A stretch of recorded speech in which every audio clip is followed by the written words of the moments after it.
They skipped my birthday, so I skipped their fortune. When I turned 29, my apartment was silent. No balloons. No calls. Not even a text from my family.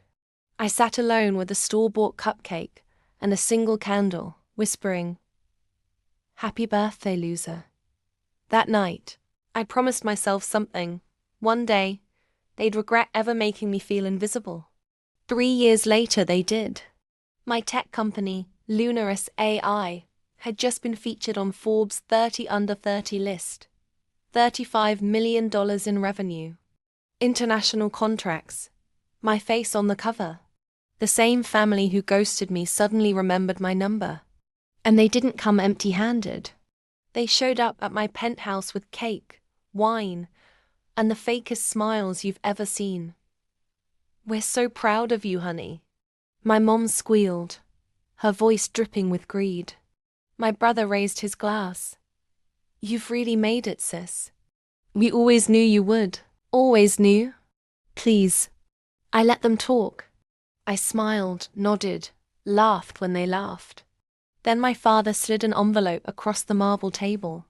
"A small business proposal," he said, his tone rehearsed.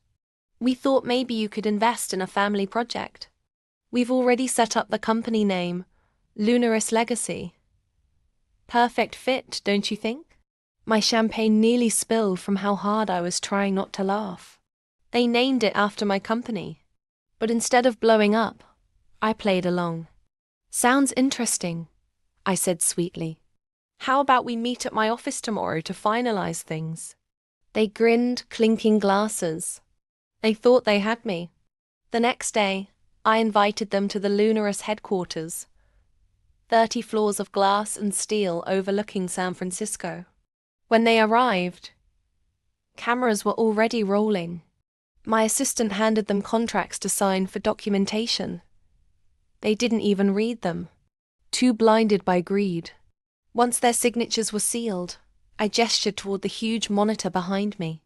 "Congratulations," I said. "You've just officially donated your family company, Legacy Investments, to the Lunaris Foundation for Girls in STEM. The one I founded." Their faces dropped. "You tricked us," my brother yelled. "No," I said calmly. "I invited you to make history. You just didn't ask whose." The reporters I'd secretly invited began snapping photos. My parents' fake smiles melted under the flashes. The internet loved it. Forbes founder outsmarts greedy family in live meeting. Went viral within hours. That night, I sat in the same quiet apartment where no one had shown up 3 years earlier. But this time, I didn't need candles or cake. I had peace.